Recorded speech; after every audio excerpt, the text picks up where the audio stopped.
단마직이라 캤지에. 여인의 말을 들은 무당은 대여섯 마직이라고 했던 자신의 말에서 한마지기를 후려치는 여인의 흥정에 비로소 덫에 걸린 토끼를 올가매기라도 하듯 정색을 하고 궁둥이를 당겨 앉으며 삼신할매도 치성과 공덕에는 감동합니다. 집안에 대를 잇고자 하는 일에 옛날에는 동네에 우물도 파주고 길지에 절도 지어서 공양하기도 했는기 다 언덕을 두루받자고 하는 거 아닙니까? 그라이끼니 이왕지사 데리고 올라쿠면 아지매가 후한 소리 듣고 하는기 다 집안을 위한 일입니다. 다 알고 있습니다. 다섯마지기 값은 딜이지요. 하지만 지가 알을 먼저 봤으면 싶습니다. 여자 팔아본 적이 한두 번은 아니지만 그동안은 항상 물건보다 돈이 먼저 거래되었고 돈이 손에 들어오면 뒤도 안 보고 달아나듯 줄행랑을 치던 무당으로서는 의외의 거래 조건이지만 소양인연 정도라면 물건을 먼저 내놔도 상관없을성 싶을 뿐만 아니라 오히려 잘만 하면 후에 물건값을 올려받을 수도 있을 가능성도 있겠다는 생각이 들어 무당은 호탕하게 말한다. 그기야 애로본 일 아닙니다. 길이 천리길이라 쿠지 보는 기야 뭐 대수입니까? 말을 마치긴 마쳤지만 문득 무당은 무엇을 잃어버린 양 마음 한구석이 찜찜한 것을 느낀다. 도대체 여기까지 뭐하러 왔단 말인가? 애초에 삼천포에서 꿈꾸었던 두어마지기 논이 그 당돌한 소양인연 때문에 슬그머니 새나가나 싶더니 어느새 여기 있는 이 정남이 없는 아지매 때문에 그나마 한마직이라도 하던 꿈이 온데간데 없이 없어지는 것 아닌가. 아랫역에서는 소양인연한테 당하고 여기서는 이 여인네한테 당하면 자기는 뭐하러 엄동에 헛다리품 팔고 다녔다는 말인가. 다섯마직이 달라던 소양인연에 다섯마직이 준다는 이 여인의 계산을 합하면 무당 자신의 몫은 좁쌀만큼도 남는 게 없는지라 치미는 부하가 무당의 얼굴에 슬며시 나타난다. 아지매요. 아시다시피 남도에서 요까지 지가 왕래하는 게 보통 일이 아닙니다. 근데 또 중매락 구는 게 어디 예산일입니까? 행핀 맞춰가면서 기륭하복에 맞구로 물색 한다는 게 아무나 할 수 있는 게 아닙니다. 캐서 지가 드리는 말인데 아지매가 내 발품값으로 그러고 치성드리는 복채로 얼마나 내놓으실란겨? 지도 미리 알아야 신명이라고 나서 한 번 흔들 요령 두 번 흔들 거 아닙니까? 무당은 안 되면 막살 놓지 하는 심정으로 여인을 빤히 보며 말한다. 대문을 향해 눈길을 두고 무당의 말을 듣던 여인은 아무 기색도 없이 한순간의 뜸을 들이더니 무당의 얼굴을 향해 고개를 돌린다. 지도 그것을 잘 알고 있습니다. 보살님이 그 알을 먼저 데리고 오이소. 지가 그 알을 보고 드릴 만한 아다 싶으면 그때 보살님한테는 섭섭지 않을 만치 할 깁니다. 지 말대로 하이소. 도대체 시도 먹혀 들어가지 않는 여인이다. 평소에 무당 앞에서 머리 조아리던 안악들하고는 근본부터가 달라서인가. 무당이 흔들어대는 오색 요령체도 달콤한 현올림도 아무 소용이 없다. 여인이 일어나는 것이 이제 볼 일이 끝났으니 가라는 듯이 느껴져서 무당도 불편한 심기를 아는 채 마루에 걸쳤던 한쪽 발을 내려 신발을 꿰고 마당으로 내려서며 그라이소 뭐든지 하늘의 뜻이니 그대로 안 되것입니까? 인사말처럼 남긴 말끝에는 낙심의 여운이 가득하다. 신덕마을로 돌아온 무당은 빌린 아래채에서 30리길을 걸은 저린 발을 주무르며 자신의 한심한 행각에 팔다리에 힘이 빠져간다. 양쪽으로 버티고 있는 두 여자가 도무지 자기 마음대로 움직여주지 않는 사실에 천리길을 사이에 두고 또 생명부지 서로 알지도 못하는 두 여자의 은근한 기싸움에 무당은 마치 개밥의 도토리 같은 신세처럼 느껴진다. 평소에도 기륭하복을 물어올 때 형색으로 봐 돈이 나올 만한 차림이 아닌 사람들은 대충 둘러쳐서 내보내고 눈짐작으로 뭔가 있음직하다 싶으면 겁주고 어르고 내치고 안아주고 약먹이고 독먹이고를 밥 먹듯 하는 무당이니 재물에 밝기는 서울 깍쟁이 장사치 저리 가라인데 노는커녕 뭐가 생길 줄도 모르고 천리길을 오는가 하면 또 30리길을 걸어서 헤매고 다니는 자신이 우습기도 하다. 저녁이 되자 주인 남자가 소를 몰고 들어서는 기척이 들린다. 무당은 앉은 채로 문을 열고 고개를 내밀며 아재요. 몸살이 날란가 어째 몸이 찌뿌두둥한기 의실된다. 사람들도 없으이 술 한잔 하재이. 자기보다 한참은 위인 듯한 주인 남자 보고 하대를 하면서 술을 부탁한다. 와이에 보살님 방이 추운겨? 소를 외양간에 매면서 남자는 대꾸한다. 불은 이따가 넣고 술이나 한잔 내어서. 내 답답해서 한잔 하고 싶구만. 문을 닫은 무당은 술이라도 한잔 삼켜서 속풀이라도 하고 또 이왕 발걸음했으니 여비라도 벌어야 할 판. 그러자면 여기서 며칠은 묵어야 하기에 혼자 사는 호라비 주인 남자한테 미리 수작을 붙이는 것이다.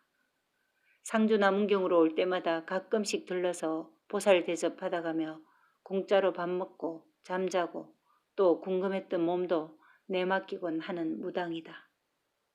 지서에서 난리굿이 난 다음부터 장날 대포집 일을 하는 것 외에 소양어미는 엄내의 발걸음을 끊었다.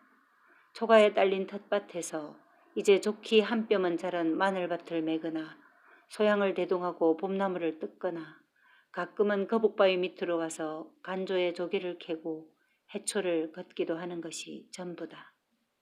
평소에도 말이 많지 않았지만 엄마가 요즘 들어 부쩍 말수가 적어지고 얼굴의 표정도 굳어진다는 것을 소양은 느낀다. 소양도 답답하기는 마찬가지였다.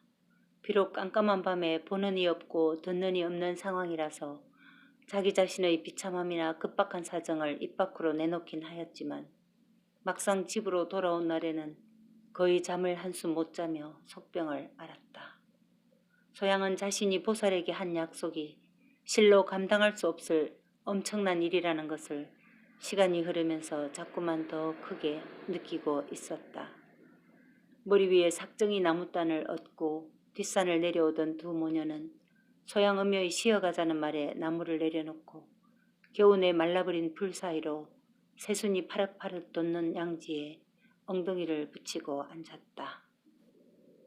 소양아, 아무래도 안 되겠다. 내가 대구나 김천으로 해물이라도 날라봐야겠다. 멀리서 반짝이는 바다와 듬성듬성 떠있는 섬들을 보며 소양어미는 말한다. 살림이 어려워져 간다는 것은 알고 있었지만 엄마가 대처로 장사를 나간다는 사실은 생각지도 못해본지라 소양은 덜컥 걱정이 앞선다. 엄마야, 니는 그 가본 적도 없을 낀데 어찌 할라꼬. 때거리도 어려워가는 상황을 소양도 알고 있는 터라 가지 말라거나 안 된다는 말 대신 어떻게 할 수 있느냐 하는 물음이다. 대프 아지매가 돈 좀 채해주기로 했다. 김하고 그놈을 한 보따리 값만 되면 대구나 김천은 뭐 그저 하룻밤 거리고 길어야 이틀밤 거리대이. 내일이 장날 아이가. 니는 대포집에서 일하고 있으래이. 내는 장에 나온 물건을 사들라야 할 기다. 소양은 말이 없다. 엄마가 이미 궁리하고 작정하여 하는 말이니 마땅히 할 말은 없지만 그나마 아버지가 없는 집에 엄마마저 집을 비운다는 사실이 난간 없는 끝자락에라도 서 있는 듯하다. 소양이 먼저 일어서서 말없이 나무를 머리에 얹고 몇 발짝을 걸어도 소양어미는 일어설 기색 없이 그 뒷모습을 물끄러미 보며 가는 한숨을 쉰다. 이튿날 집안 단속을 숙향에게 맡긴 소양 모녀는 읍내장으로 갔다. 이제는 완연한 봄 날씨라 겨우내 입었던 때저른 옷들이 벗겨진 사람들의 형색이 한층 밝게 보인다. 그래도 남자들은 주로 국방색 차림이 아니면 그저 흰색 강목 쪼가리를 걸친 것이 대부분이지만 여인네들은 옥색이나 연두색 치마 저고리를 입은 모습도 보이고 검은색 일관이던 치마색이 봄날에 어울리는 남색으로 변한 것도 보인다. 장은 인근 섬에서 나온 보따리 장사꾼들로 인산인해다. 지전이 귀한 사람들이 겨우내 모아둔 멸치, 곰치, 김 등 마른 해물이나 손으로 만든 가시며 대곤방대 등 각종 생활품들을 풀어놓고 팔리기를 기다린다. 소양이 대포집에서 일하는 동안 소양어미는 난전을 기웃거려가며 물건을 들추어 보고 값을 흥정해 보지만 한 푼이라도 더 받으려는 인색한 사람들의 말을 감당하지 못하고 그저 불안한 마음만 가득한 채 점심때가 되도록 빈손으로 돌아만 다닌다. 막연한 생각에 목이라도 죽일 겸 대포집으로 들어선 소양어미는 점심 장사에 바쁜 소양에게 말도 붙이지 않고 정신없이 국밥만 말아내는 대포 아지매가 있는 부엌으로 들어선다. 물건 좀 했나? 여전히 일 속에서 손을 움직이는 대포집 아지매가 묻는다. 물 한 바가지를 마시며 목매는 소리로 소양어미가 대답한다. 아이고, 막상 팔 물건 살라고 하이 겁이 나서 못 사겠다. 물건이 좋다 싶으면 값이 비싸고 싸다 싶으면 물건 꼬라지가 말이 아니고 안 해본 일이라서 도시 감이 안 잡힌다. 어느새 들어왔는지 그 말을 들은 소양이 한마디 거들며 끼어든다. 엄마, 네가 여 좀 이끄레이. 내 퍼뜩 갔다 왔구마. 돈 좀 더고. 와, 네가 돈 가지고 뭐 할라꼬? 바가지를 손에 든 채로 소양어미가 동그란 눈을 뜨고 묻는다. 좀 있으면 파장될 낀데 여태 아무것도 안 샀다 까이 안 카나. 내 대신 여서 조금만 있거래. 빨리 돈이나 더고.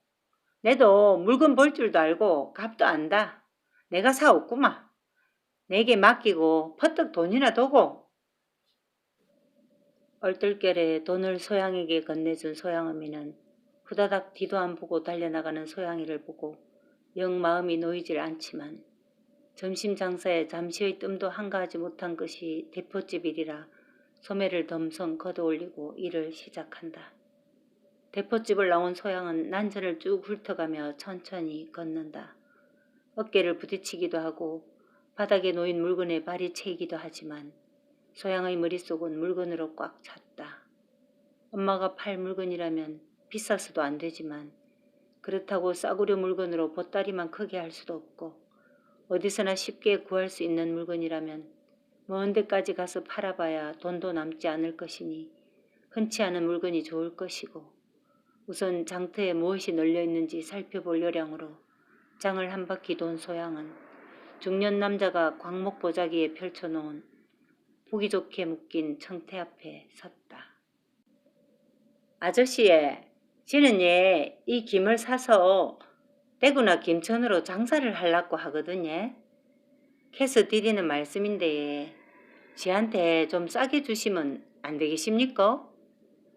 느닷없이 묻지도 않은 속사정까지 널어놓으며 소양은 말을 마치고 남자를 똑바로 쳐다본다. 네가 몇 살 돼 보이지도 않구만. 김장사를 한다고? 해봤나? 남자는 믿기지 않는 듯 되묻는다. 한 번도 안 해봐심더. 그래도 지는 해야 될 사정이 있어서 드리는 말씀인데 김이 흑태는 아니지만 파래가 섞이서 맛은 아주 좋겠네. 지도 여 살아서 해물은 볼 줄 알거든요. 이거 얼마합니까? 소양은 말을 하면서 허리를 굽혀 김을 뒤적인다. 맛이야 이기 제일 좋지. 흑태는 비싸기만 하지. 이건 남의 끝자락에서 난기라 맛은 두말할 게 없대. 근데 니 정말 장사할 끼나?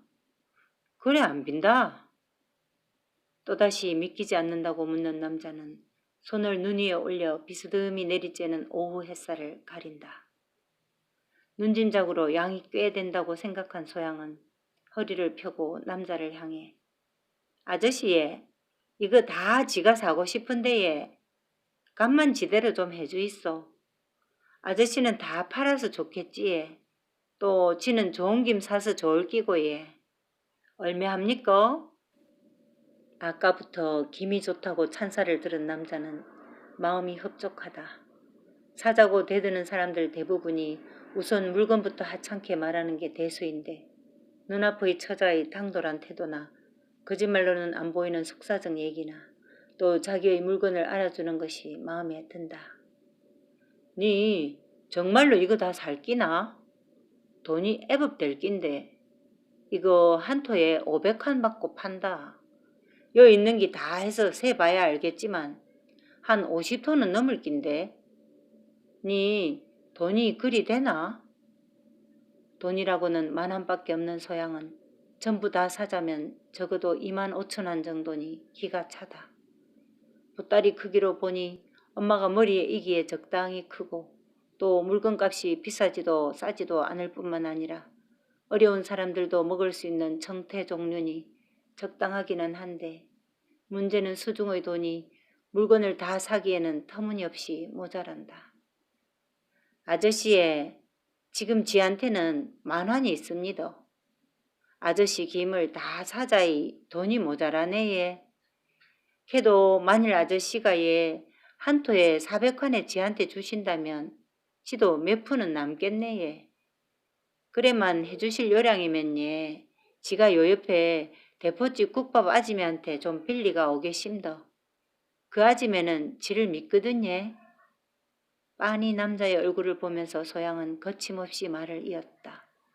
저 정도의 반짝거리는 빛 좋은 청태는 건어물전에서도 좋기 500화는 넘는 물건쯤 된다는 것을 그동안 함시집에서 엄마와 해태일을 하면서 들어본 적이 있고 대처로 간다면 어렵잖게 처분도 가능할 거라 생각이 든다. 야야 400환에 팔 거면 내 일찌감치 어물전에 넘기지 여 뭐 할라고 서 있겠노? 그건 너무 싸다. 전 그라모 450한 도고 카모 내 다 넘기구마. 그캐도 니 정말로 장사할 끼나? 가격보다도 어려 보이는 처자가 늘어놓은 말이 전에는 들어본 적이 없는 흥정이라 또다시 묻는 남자다. 아자씨의 지금 파장이 다 돼갑니다. 이거 다 해서 50터 정도라 하시는데 해질 때까정 몇 토나 파실 겁니까? 벌써 사람들도 많이 줄었다 아닙니까? 아저씨가 지한테 400칸에 주시면 지도 돈이 남는 장사도 될 끼고 또 아저씨는 안 기다리고 가실 수 있지 예. 돈도 모자라지만 김이 하도 좋아서 예. 이걸 꼭 사고 싶습니다. 퍼뜩 말해 보이소 아저씨. 당돌한 처자가 애교도 아니고 구걸도 아니고 조목조목 맞추어가며 하는 말에 또 허리를 곧게 세우고 빤히 뜬 눈으로 자기를 보며 말하는 태도에 남자는 기가 차서 붕어 같은 입으로 한숨을 내쉬며 고개를 젖혀 하늘의 구름 한 점을 본다. 하긴 처자 말이 맞을 수도 있다. 아침 내내 그저 몇 토밖에 처분하지 못했는데 50토의 김을 하나씩 다 팔기는 애당초 틀린 일. 파장에 도매상에 들고 가면 반값에 후려칠 것이 분명하고 그렇다고 안 팔고 싸 짊어지고 다시 갈 수는 없는 일. 남자는 말없이 소양을 한번 보고 김을 한번 보고 또 소양을 보고 김을 보고 하다가 입을 연다. 니 돈이 모지랜다 캤제? 퍼뜩 그거나 해왔나? 알아심다. 고맙다는 말은 나중에 해도 늦지 않을 터. 소양은 마음이 급하다. 거의 뛰다시피 해서 대포집으로 들어서서 부엌으로 향한다. 식탁을 훔쳐내던 소양어미도 어리둥절하지만 부엌에 있던 대포아짐에도 바람 몰고 들어오는 소양이 궁금하다. 너그 엄마 대신 네가 물건하러 갔다고? 뭐 했나? 아지매에 네 급한데 돈 10,000원만 좀 빌려줘 있어. 정태가 있는데 얘. 다 사야 판다고 하는데 엄마가 준 돈이 10,000원밖에 안 돼 얘. 김이 참말로 조심도. 네가 김을 아나? 하기사 김일을 많이 했으이 알기는 알겠지만 값이 어떻더노? 돈 얘기 끝에 소양이 미덥지가 않아 대포 아지매는 값을 묻는다. 아지매 값은 좋아예. 그건 이따가 보시면 아실 끼고 돈부터 좀 빌려주이소. 장날 장사에 돈 10,000원 정도는 전대에 들어있는 줄 아는 소양이고 또 사실 그 정도는 들어있지만 열흘치 품값이나 되는 돈을 느닷없이 빌려달라는 소양의 태도에 어안이 벙벙한 아지매다. 하지만 소양의 서둘고 채근하는 태도에 전대속을 헤집어 10,000원을 세어 내주고 소양은 다름질로 장터로 갔다. 아저씨 돈도 됐으이 지하고 시알리에. 허리를 굽히는 대신에 아예 쪼그려 앉은 소양은 한켠으로 김을 한 토씩 세어 제낀다. 중얼거리며 세는 소양을 남자는 선체로 눈을 떼지 않고 숫자를 확인하고 50토가 다 세어지자 남은 5-6토의 김만 오른쪽에 놓여있다. 아저씨 맞지 예? 일어서서 주머니의 돈을 꺼내는 소양을 보며 남자는 니 이거 나머지도 사거라. 몇 토 대도 안 하는데 들고 다닐 수도 없고 여어서 판답고 기다릴 수도 없다. 돈을 받을 기색도 없이 남자는 팔짱을 낀 채 소양에게 나머지 처분을 부탁한다. 아저씨예, 지금 지는 돈이 한 푼도 더 없심더. 그럼 아저씨예, 만일 아저씨가 나머지를 외상으로 주시면 다음 장날에 지가 돈을 드릴 수는 있습니다. 저기 대포집에서 일하고 있거든요. 빨리 처분하고 배를 타야 하는 남자는 처음 보는 처자에게 외상을 주기도 난처하지만 그렇다고 몇 토 안 되는 김보따리를 들고 다니기도 성가신 심정이다. 그라모 내 칸 가제이 내 들여다 줬구마. 이기 6개 데이. 보자기를 움켜 싸며 나머지 개수를 확인시킨 후 남자는 소양의 근원이라도 확인하려는 마음으로 대포집으로 따라갔다. 아이고 강수 아줌매 파떡 좀 나와 보이소.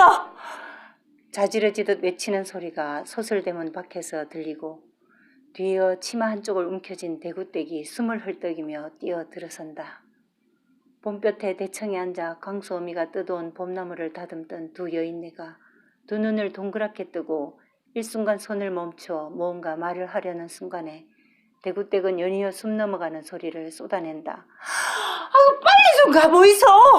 강수 아버지 죽습니다. 뭐예? 강수 아버지가 예? 뭐예? 광수어미는 얼어붙은 듯 입만 달싹거리며 묻지만 뭘 어떻게 해야 할지 모른 채 불길한 예감에 휩싸인다. 지금 논바닥에서 강수 아버지가 꾸루와이한테 삽에 맞아가지고 피투성입니다. 큰일 났습니다. 말이 채 끝나기도 전에 광수어미는 이미 대문을 벗어나고 그나짐에는 천천히 대돌 위의 신발을 신으며 대청에 앉아 머리를 쓸어 올리는 대구댁을 향해 묻는다. 자초지종을 말해보게 대구댁. 무슨 일인가? 병구가 어째서? 아침에 강수 아버지가 논 붙이는 사람들하고 농사 얘기한다고 다 논에서 안 만나십니까? 지는 막걸리하고 김치 담아서 논에 나갔디만 어찌된 일인지는 모르지만 벌써 꾸루와이가 강수 아버지 보고 막 고래고래 고함을 치고 막 난리를 치더구만요. 머리에 이 막걸리 소쿠리를 내리기도 전에 강수 아버지가 그놈 삽에 맞아서 넘어졌는데 많이 다친 모양입니다. 대구댁은 큰아지매가 대문으로 걸어나가자 뒤따라가며 말끝을 맺고 숨을 헉헉거린다. 멀리 들판에 한 무리 사람들이 마을로 몰려오는 것이 보이고 그 가운데 허연 물체를 앞뒤로 든 사람들 틈에서 앙칼진 목소리로 악쓰는 광수어미가 미친 듯이 허우적대는 것이 큰아지매의 눈에 들어온다. 기어이 그놈이 탈을 낸 것이다. 노병구 그놈이. 그가 듣지 않는 자리에서 마을 사람들은 그를 꾸루와이라고 부른다. 아니 정확히 노빈 꾸루아이가 별명인 것이다. 노병구라는 이름에다 일제시대에 외놈 순사 앞잡이하는 놈이 미워서 마을에서 빈정대듯 붙여준 것이다. 그가 한쪽 다리를 심하게 절룩거리는 이유는 6.25 사변통에 이미 나이가 30 중반이었음에도 출생신고를 제대로 하지 않았던 탓에 자식이 둘이나 딸린 노병구가 징병이 되고 낙동강 전투 어디에서 심하게 다친 후유증으로 절름발이가 되었다. 이후로는 외정시대의 밀고꾼이었던 사실을 잊은 채 마치 대한민국이 자신 때문에 전쟁에서 이긴 양 의기양양하게 마을을 휘젓고 다니며 온갖 행패를 일삼고 술주정을 부리지만 마을에서는 내놓은 개 취급하며 슬슬 피하고 상대하기를 꺼리는 상위 군인이다. 대구댁은 광수 애미 데리고 집에 가게. 내가 병원에 같이 갈 요량이니. 그리고 우리 영감 좀 찾아서 읍내병원으로 오라고 전하고.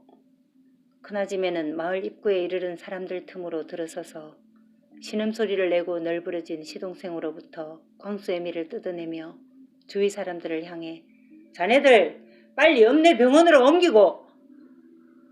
꾸루아이가 사람 죽이네. 이놈이 광수 아버지 죽여. 땅에 퍼질러앉은 광수 어미는 두 손으로 땅바닥을 치며 악을 쓰고 대구댁은 휘젓는 팔을 잡기 바쁘다. 읍내의 유일한 서의원에 지게에 실려간 김태광은 삼날에 깊게 파여 손바닥 하나는 됨직한 허벅지 상처를 치료받고 방에 누운 채 끙끙거리고 있다. 원래부터 성질이 사납지도 않고 집안 내력인지 형인 김태섭처럼 유순한 내성을 가진 광수 아버지다. 자식이 둘씩이나 태어나도록 아직 분가도 못 받고 아래채에서 살면서 마지막 있던 머슴이 문경의 광산으로 간 뒤에는 형을 대신하여 집안의 소작을 관리하고 소작인들과의 모든 문제들을 해결하는 것이 그의 일이다. 땅마직이라도 받아내고 따로 살림을 내자고 성화를 부리는 마누라의 등살을 그냥저냥 들어가며 이제나 저제나 형이 알아서 해주기만을 기다리고 있지만 사실 집안의 거의 모든 경제권을 거머쥐고 있는 형수는 도무지 속내를 드러내는 법 없이 살얼음 서린 사람이라 세월이 갈수록 광수 아버지도 슬슬 부하가 속에 차오르지만 작심하고 별러봐도 마누라도 자신도 여태 입도 열지 못하고 있는 참이다. 오늘도 천석군 소리 듣는 집안의 소작꾼들을 모아놓고 한 해 농사를 배분하고자 지난해의 소출이며 도지는 어떻게 할 것이며 누가 농사를 잘했고 누구는 부지런하여 땅심 돋구는 걸음도 많이 했고 또 누구는 게을러서 소출이 형편없이 적었다는 등등을 설파하고 그 나름대로의 기준과 형평성 또 능력을 고려하여 농가 밭을 나누어 주고자 모였는데 시작 초반부터 꾸루아이는 자신에게 유리한 것이라곤 하나도 없다고 생각했던지 모든 사실들이 성에 차지도 않고 그저 먹고 노는 것이 몸에 밴터라 아예 떼쓰고 트집 잡는 일을 벌였던 것이다. 같은 논이라도 자기 논은 물길이 좋지 않다. 태산이 햇볕을 가로막아서 소출이 적을 수밖에 없다. 태산 옆으로 흐르는 바람줄기가 풀씨를 많이 가져오니 논에 풀만 많이 자란다. 등등 그저 생떼만 쓰고 있던 참이었다.